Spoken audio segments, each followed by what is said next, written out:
Kobe Brown, transition three, it's good.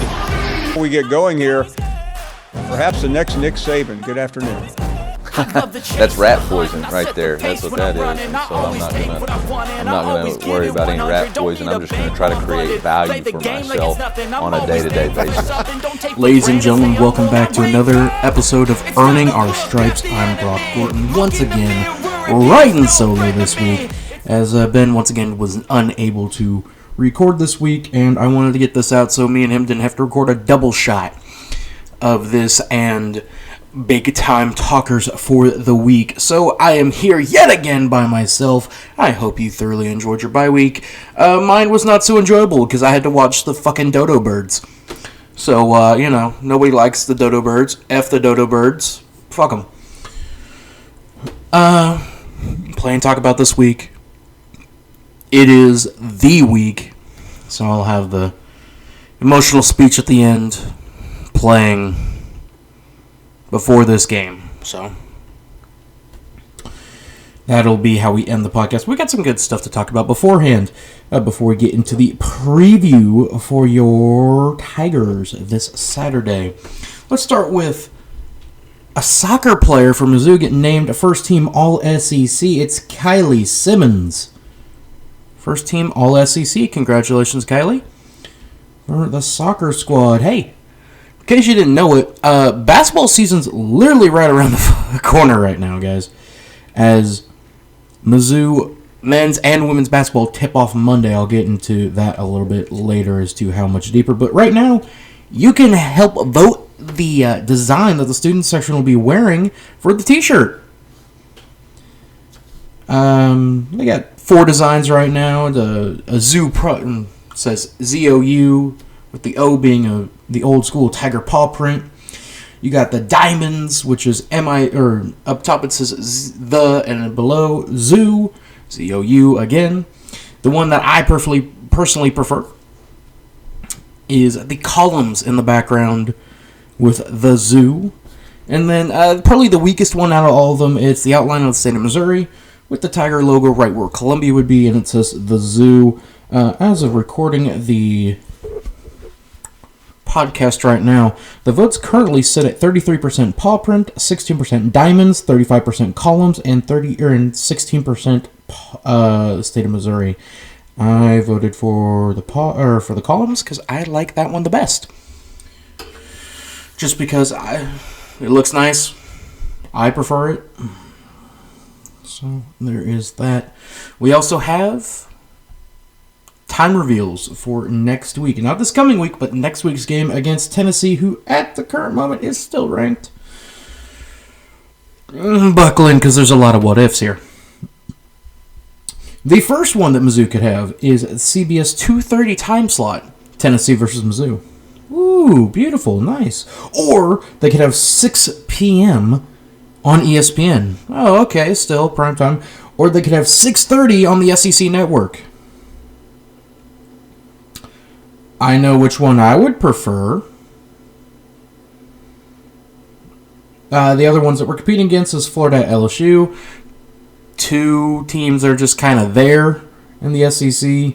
The other one is Ole Miss and Georgia, which I think they're really just hinging on the outcome of this game this week as to where those 2 games will be played. Because, I would still think Ole Miss, Georgia gets the 2:30 time slot. But if Mizzou wins, they'd probably get that 6 o'clock ESPN slot at home. So that is November 11th for that. I don't normally talk about the NBA if you listen to Big Time Talkers. But I'm going to talk about the NBA real quick. Because 2 things happened this week. First, we're going to start with the NBA G League, as Isaiah Mosley was drafted by the Greensboro Swarm, who is the NBA G League affiliate for the Charlotte Hornets. So another true son gets to play professional basketball in the United States for an NBA affiliate, but still, Isaiah Mosley's really good, so I wish him the best, and I hope you all do too. Last thing with the NBA, Kobe Brown! She heard it in the intro. In case she didn't know what that was Kobe Brown's first NBA bucket. As the Clippers beat the Spurs the other night. His first official bucket, what else but a three-pointer. Nothing less than from one of the best basketball players I've seen come through the University of Missouri in a long time.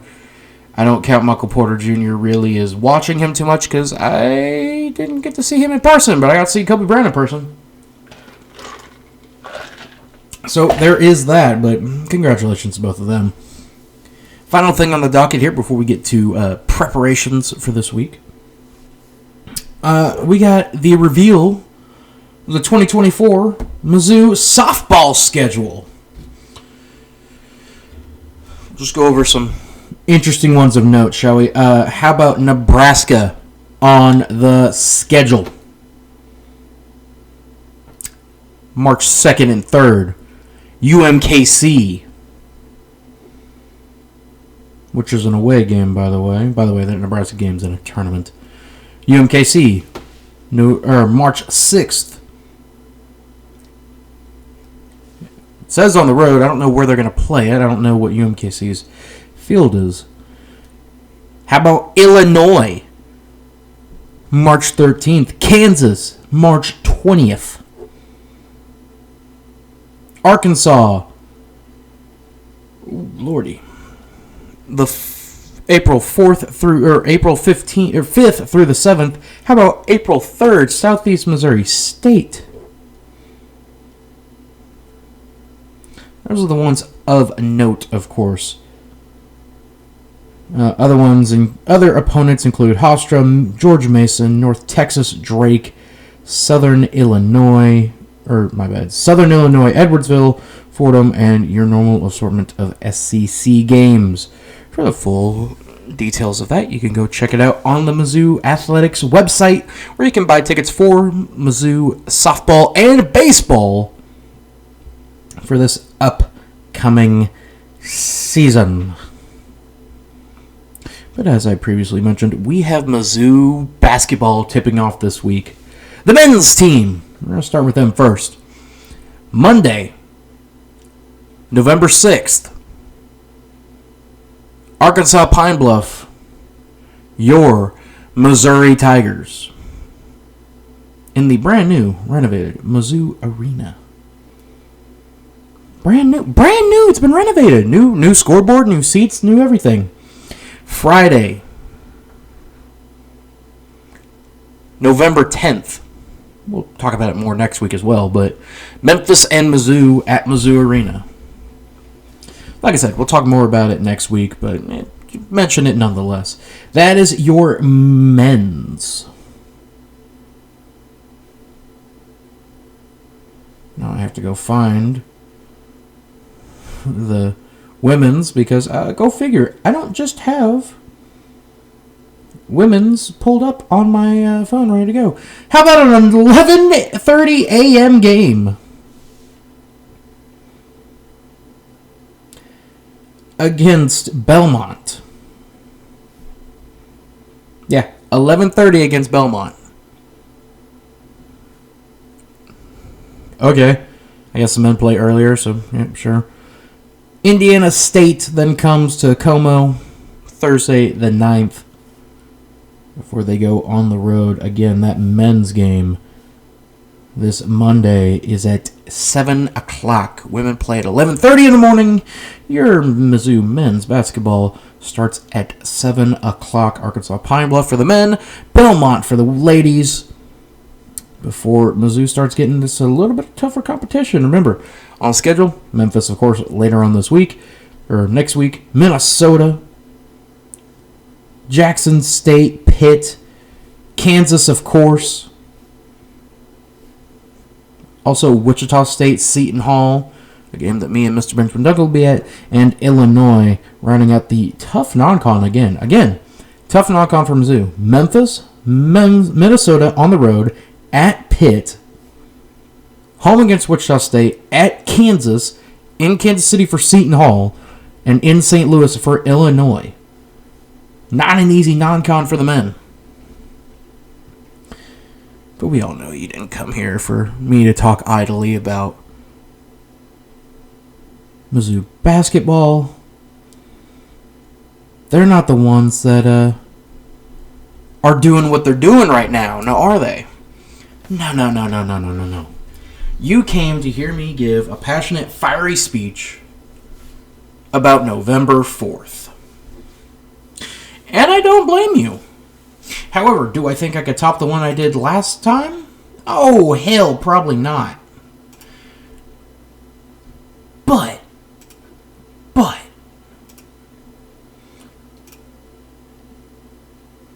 don't count that out that I can't do it. But first, before we get to that and any emotional speeches I might make, it's time to know your enemy, powered by BCardEntertainment.com. The University of Georgia Bulldogs from Athens, Georgia. Georgia leads the all-time series 11-1. The lone win being the 2013 Mizzou victory over Georgia, with the Bulldogs winning the last 9 games. Head coach for the Bulldogs is Kirby Smart. Smart is 89-15 in his 7 seasons with the Bulldogs, has an 8-2 bowl record, and is 5-1 in the college football playoff with back-to-back national championships. Bulldogs beat Florida last week 43-20 in the world's largest outdoor cocktail party. Georgia is once again another balanced team, 290 passes to 276 rushing attempts. Yeah, they do a lot on offense. Starting quarterback is Carson Beck, 192 and 63 with 2,464 yards, 14 touchdowns and 4 interceptions, comparable to Brady Cook. Running back room is led by Dejon Harris, 95 rushing attempts, 556 on the ground, 8 touchdowns. Kendall Milton shouldn't be slept on either. However, he's just as dangerous on the ground this year, just lacking the attempts that Edwards has. Brock Bowers leads the Bulldogs in every category when it comes to receiving. This shouldn't surprise anyone. 41 receptions, 567 yards, 4 touchdowns. However, an old friend has appeared through the mist and is right behind him, as Dominic Lovett has 35 receptions for 365 yards and a single touchdown this season. Mizzou has to play another old friend. The Bulldogs run a 3-3-5 defense. However, they love to rotate one, if not more, linebackers down for additional pressure, with the defensive back coming up to replace those linebackers in the second level for missing help if he's not in one-on-one coverage, which they tend to do a lot on bigger targets, say your tight ends or taller wide receivers. The linebackers on the team lead them in sacks this year, as they have 9 out of the 16 sacks so far. However, Williams, number 13, who's the defensive end, is a force coming off the edge with 2.5 sacks, and as well as multiple pressures a game.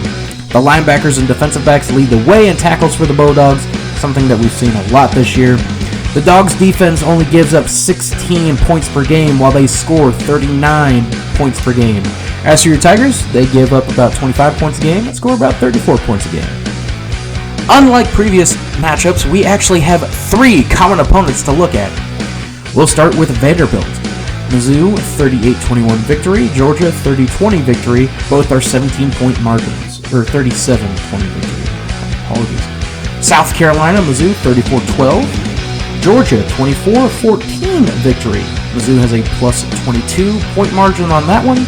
Georgia only a plus 10. Kentucky, Mizzou, of course, won 38-21 on the road. That's a 17-point victory. As for Georgia, they beat Kentucky in the hedges, 51-13. That's a 38-point victory. The Georgia Bulldogs. Now I'm guessing you're going to try and have me give the keys to the game. Because isn't that what everyone wants, is for some guy, big guy, talking into a microphone to pour his heart and soul out to this team to try and give his keys to the game. Guy who people will say, and rightfully be correct about, never played anything more than high school football his entire career. highest level that he played, and was barely on a varsity team and did special teams. So how can you be the one to dissect these two great SEC powers this year and give a true estimate and be fair with your judgment? Well, it's quite simple. I had to play scout team for all 4 years of high school. So you learn how to break down an opposing team based off film. And what do I do every week here? I break down an opposing team based off film. Every week, week after week, I've done this. Why?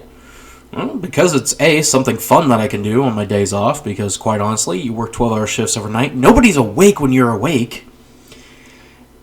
And besides play video games, which get tiring if you keep playing these same ones over and over again, it's not as fun. And this offers me an escape to do that. And gives me more knowledge about these teams that I'm covering other than just the Tigers. Which is also something that I enjoy. Now, keys are pretty simple. This Georgia defense loves to get pressure. They love to pressure the quarterback. They love to send blitzers. Like I said, 3-3-5. They give up a lot of underneath stuff. What does Mizzou like to do? Besides bomb people deep, which Georgia's gotten burned on that as well, but they have a very good defense, if you can't tell.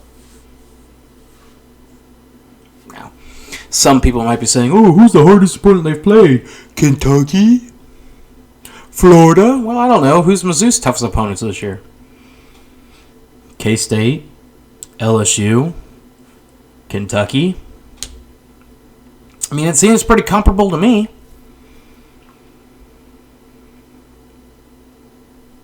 And for all but one of those games, Mizzou hasn't really had to go on the road. Georgia, same thing for them. They haven't really had to go on the road for any of those. Florida was a neutral site game, but there was a lot of red in the stands. Kentucky was at home. So yes, I will give you that. Mizzou has had to play harder teams on the road. However, I will once again pull up who Georgia has played this year on the road. Vanderbilt on the road, something Mizzou did.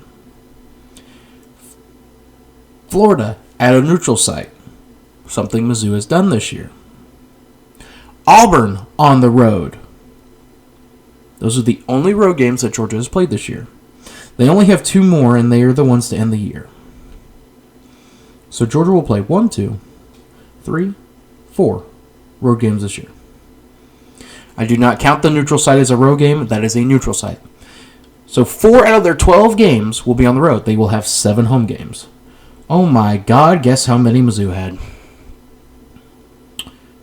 1, 2, 3, 4, 5, 6, 7 home games. I do not count Memphis because it was a neutral site game. Shocker!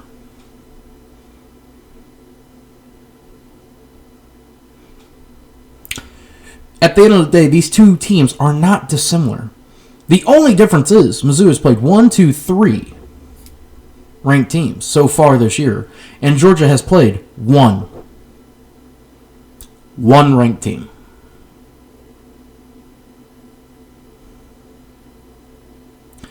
They're non-conference opponents. UT Martin, who, as we've previously established on this podcast, I do not count FCS games. Ball State, congrats, you played a MAC team. Mizzou played against Middle Tennessee State. UAB, congrats, you played a team whose program has not been around that much longer since they've revamped it. And Georgia Tech is your non-con. That's your Power 5 opponent. Again, I'd take K-State as a tougher opponent. We'll go with the games they have remaining. Of course, they play against each other still. Georgia still has Ole Miss at home and on the road at Tennessee. along with on the road at Georgia Tech, which will be a game flooded with red. Mizzou's remaining. Of course, Georgia this week. Tennessee at home. Florida at home. And the borderline beatdown down at Fayetteville. I know it's called the Battle Line Rivalry. I don't call it that. It's a borderline beatdown. The current line for this game is 15.5 for Georgia. Now, I read you off the points per game that each team has and gives up. Once again, Georgia gives up 16 points a game. Mizzou gives up 25. Georgia scores 39 points a game. Mizzou scores 34. Are they comparable? In points scored a game, yes.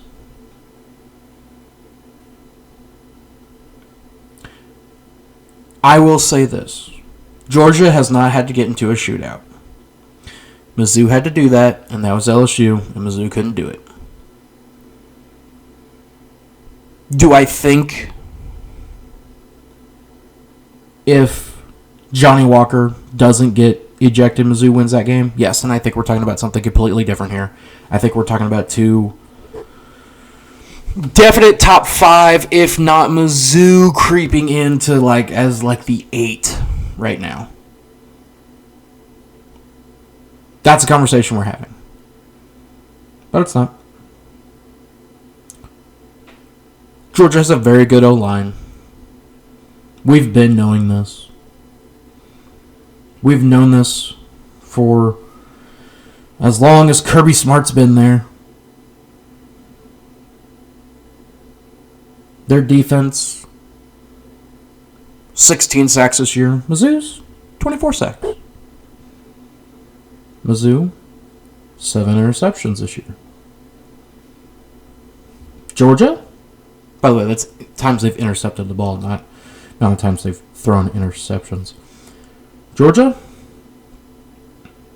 9. Now, that is inflated because a good portion of those were against Tennessee, Martin, and Ball State, as previously mentioned. Oh my, what the hell was that? I think my dog just knocked something over. Whatever. Let's go to the quarterbacks. Carson Beck, 14 and 4, 24-62. Okay, Brady Cook, 22-59, 15-3. Cook's been sacked 13 times. How many times has Carson Beck been sacked? Any guesses? Nobody? Well, it's 5 times.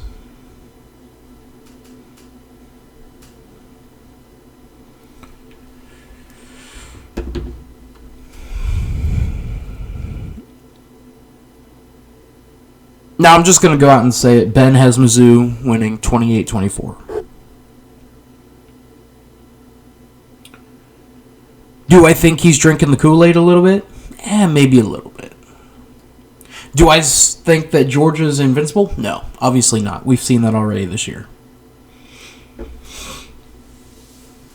It took the second half explosion for them to pull away from Florida. They got in a really close one against Auburn on the road. In a very much grinded out victory.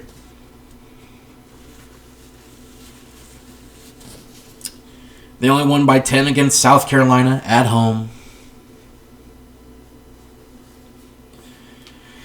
They are obviously not invincible. However, I still think if you tug on Superman's cape, he's going to eventually turn around and wallop you right back into the ground. We saw that last year. 4-point loss. Mizzou blew the lead in the fourth quarter. Over what would have been the biggest upset in the history of the program, probably up until the Oklahoma win on homecoming, when Oklahoma was number 1. Mizzou was number 11.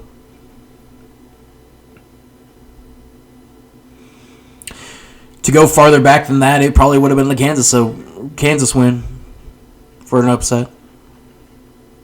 Do I think that tugging on Superman's cape is what Mizzou and their fans base is doing? No, I don't. Do I enjoy getting a lot of, like, press and people like SEC Shorts and Barstool and ESPN and everyone else talking about the Tigers? My lowly Tigers that were picked to finish 6th in the SEC East, just ahead of Vanderbilt. To end the year 6-7 yet again. My lowly Tigers that I grew up watching, and another very key game in my head for whatever reason is a victory on the road at Colorado in a blowout. My lowly Tigers that the last time before I went to a game with Benjamin Duncan, the last Mizzou football game that I went to was a 9-6 victory over UConn in 2015. I don't mind it. However, I think a reality check is indeed coming. And this is going to be the week that it happens. This whole time I've been saying November 4th. November 4th. If we shock the world and let them know and make it. I'm not saying don't show up. I'm not saying don't wear your black and gold proud. I'm not saying let them hear you in Atlanta. Because it's obvious that we're making them here in Atlanta and Hartford and New York and Chicago and LA. And apparently down in Athens. And apparently in Tuscaloosa. And apparently in Oxford. And apparently in Knoxville. And apparently in Gainesville. And Lexington already knows. Baton Rouge. Fayetteville. Not saying don't stop making the noise. I'm saying quite the opposite. I'm saying be louder. I'm saying show up more. I'm saying that Tennessee game is not a sellout yet. Make it a sellout. It's going to be a top 25 matchup regardless of the outcome of this game. Sell out the Florida game. Because at the end of the day, it's going to be two teams with winning records in that game. I'm saying go down to Fayetteville. Paint that ugly-ass stadium in gold. Just paint it in gold. All of it. And if for some reason you find yourself making your way down to Athens, Georgia, or in the vicinity of, say, Atlanta, or Savannah, or possibly even Orlando, or Jacksonville, or Tampa, or somewhere down that way. Maybe you're in South Carolina or North Carolina or Chattanooga, Tennessee, or one of the many places that the true sons and daughters often go. Somewhere that is relatively close. If you find yourself in that area. Can't tell you what tickets are going for right now. But if you find yourself in that area, I urge you. Make the trip. Go. Flood that stadium. Not actually flood it, but flood it with gold. Flood it. Make them know. You can buy tickets for as low as $117 right now. Go. Go. Make the place a living hell. Make it hell for the home team. I'm not saying make them cry. I wouldn't be opposed to you making them cry. But go. I know several of y'all out there are already going. As mentioned previously before, my buddy Brett. He's on his way. I know that. I want more. I want to see all of you there making noise, being loud. Because I don't want this to be a one-time season. I don't want this to be another, wow, remember how good that 2017 was? I don't want it to be another one of those. I don't want it to be another, wow, do you remember how good that 2013 and 2014 teams were? No. I want this to be the point, the moment in history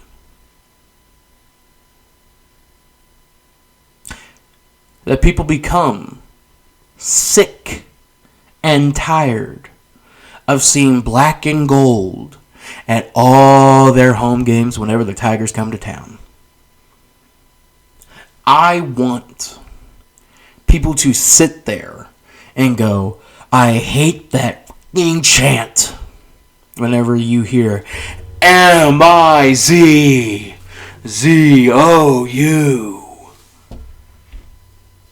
I want them to hate it. I want to get to that point. I want to get to the point where people look at the schedule and go, oh, god damn, we got Mizzou this year?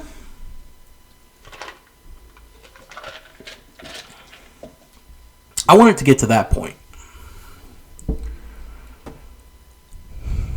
Again, my predictions for this year for the Tigers was 10-2.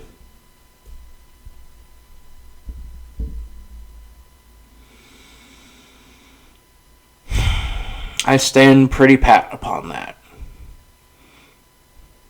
That Mizzou will have 2 losses.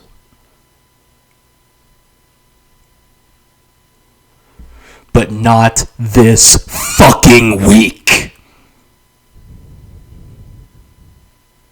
It may come down the line in a bowl game of some sort. But not this fucking week.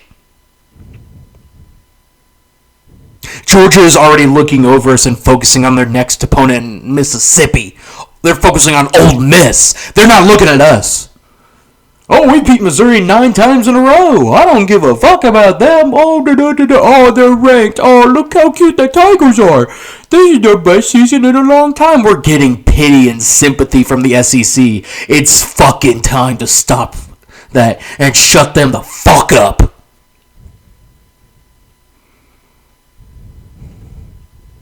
I'm tired of it.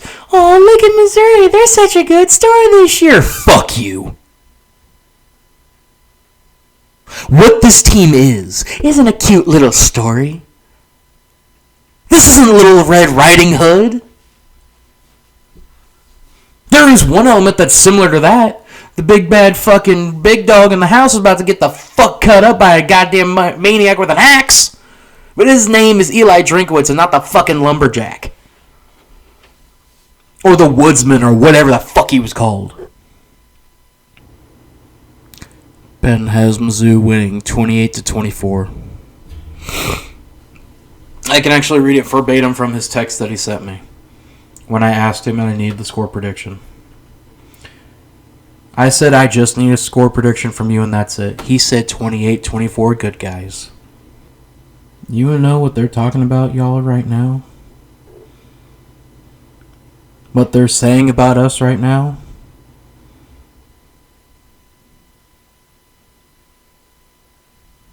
Nothing.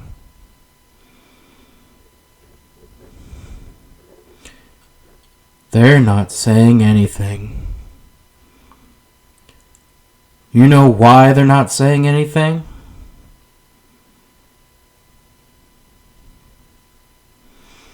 Because they're still talking about Florida. You know why they're still talking about Florida? Because in their minds, there's a bye week this week. In their minds, there is an outcast of the SEC coming in. To them, you could be little less than Vanderbilt. You could be Kentucky, an afterthought. You could be South Carolina, a joke. They're not talking about us because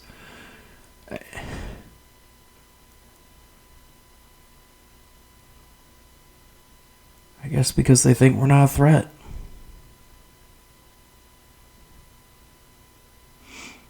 Because they think that we're not going to beat them.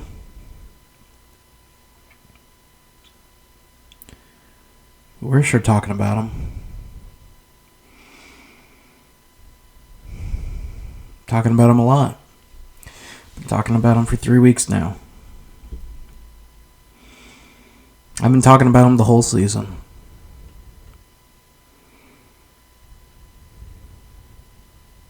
That's fine. They don't have to talk about us. All they have to say is 9 years straight.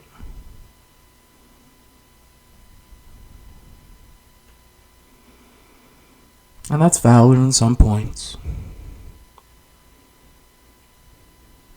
I'd be cocky too if I've beaten a team 9 straight times.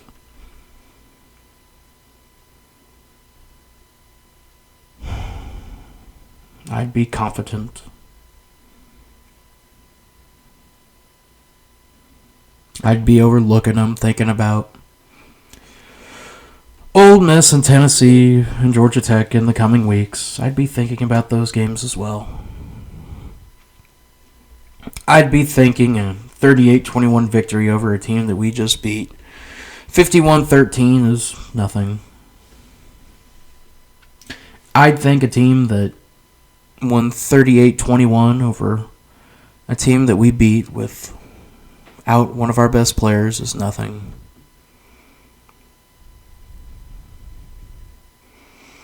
Perhaps.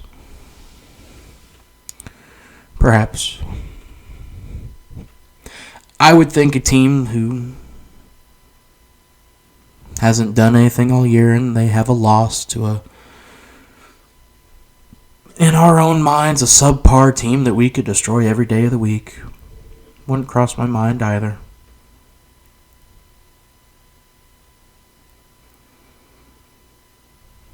But that's the difference between Georgia and Missouri fans. We don't overlook. I told you all to focus on South Carolina. And they did. And they won. Georgia's already looking back on Florida and is already thinking about Ole Miss.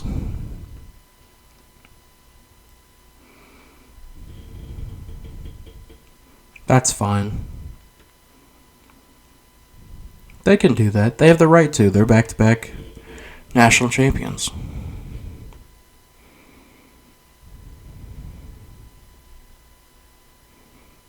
Until someone successfully challenges their crown, they can do whatever they want.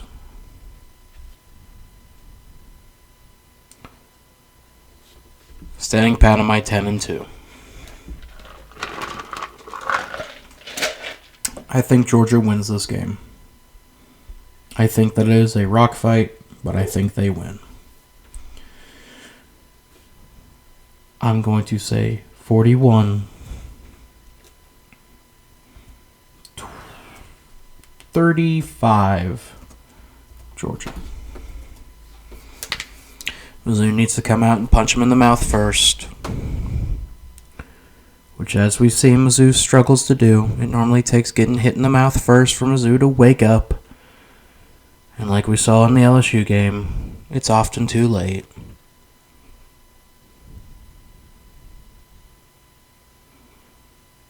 However, I do think Cody Schrader will continue to show why he is the best running back in the SEC. He's only 200 yards away from 1,000, by the way. Don't know if any of y'all know that. He's only 2,000. He's almost at 1,000 yards rushing. Do I think he gets it this game? No, but he might get close. He'll probably get it against Tennessee.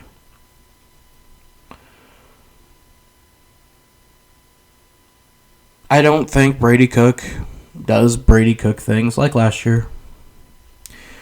But I think it's Brady Cook things like LSU. Maybe not a pick six, though. Georgia has a very good ball-hawking defense. They love to defend against the pass. Like I said, it's going to be the dinks and dunks. Luther's going to struggle a little bit. Not too much, but enough.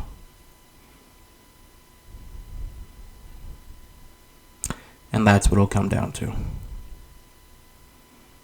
I'm going to modify it 41-38.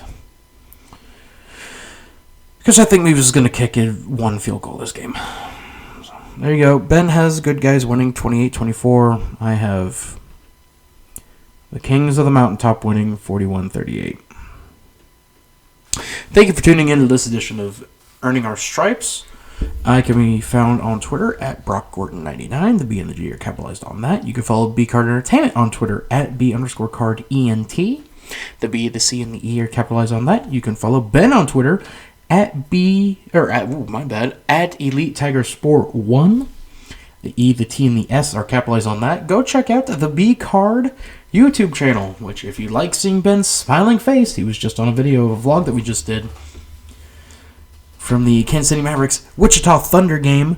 There'll be another one coming out here shortly as I'm recording. It's the same day that we, myself, Tommy, and Mr. Benjamin Duncan, go to the Kansas City Mavericks versus Rapid City Rush game.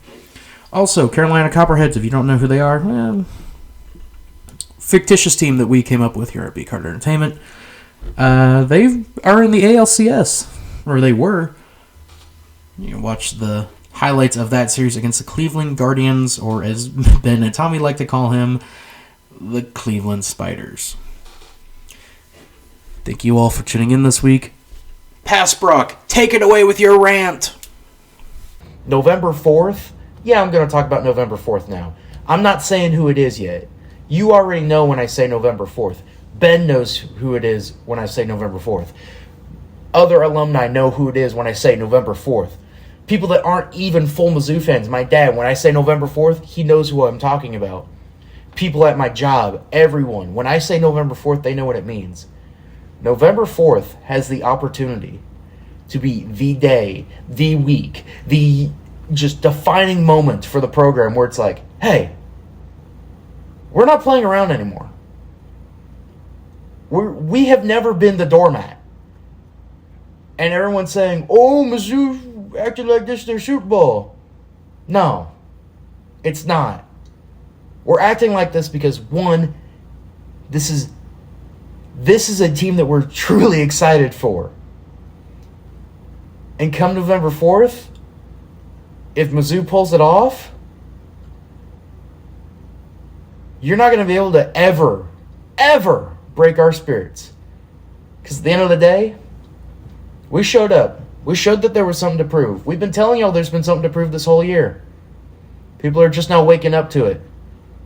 November 4th comes around, Mizzou, F's around, and that team in red and black finds out. Screw around and find out. Hey, it's going to be a different conversation. People say Mizzou can't go to the college football playoff right now. Why not? Win November 4th. Win in Atlanta. I'm not going to say what in Atlanta, but win in Atlanta. Why aren't they talking about Mizzou? They only losses to a ranked team. Why not Mizzou? At the end of the day, I love this team way too goddamn much to just sit there and go, oh, I'm sad because we lost a game that was close and we were competitive in, and we only lost because of a pick six. I'd rather be talking about what we are now, and it was a pick six to lose the game, than all the games that we had last year. We're sitting here going, man, it was close, but we just couldn't do it. I'd rather be talking about, man, Brady only threw the ball 29 times, but, we still won by 17. Man, Cody had 20 carries. He only had 71 yards, but we still won by 17. I'd rather be talking about this than, shoulda, coulda, wouldas. Meanwhile, we are out here talking about Mizzou possibly punching the big dog in the East in the mouth and taking the fucking throne. Pardon my language. Oh, Lord, that'd be beautiful. That's what we're talking about. Keep the faith. Go November 4th. Make the drive. I have already had friends who have told me they are going November 4th. And they are wearing black and gold. Go to November 4th. Show them that we are not just some small school that's on the outskirts of the boundaries of the conference. Show them that we are one of the most passionate fan bases in the nation. Not just in the SEC, in the nation. Show them that we are the greatest team in the Midwest. Show them why. When we were banging on the door to let us in, we didn't just bang on begging. We didn't bang on the door. We fucking kicked that shit in. And we came in and we announced our presence. Show them why we lead the SEC since 2012 in wins in the conference.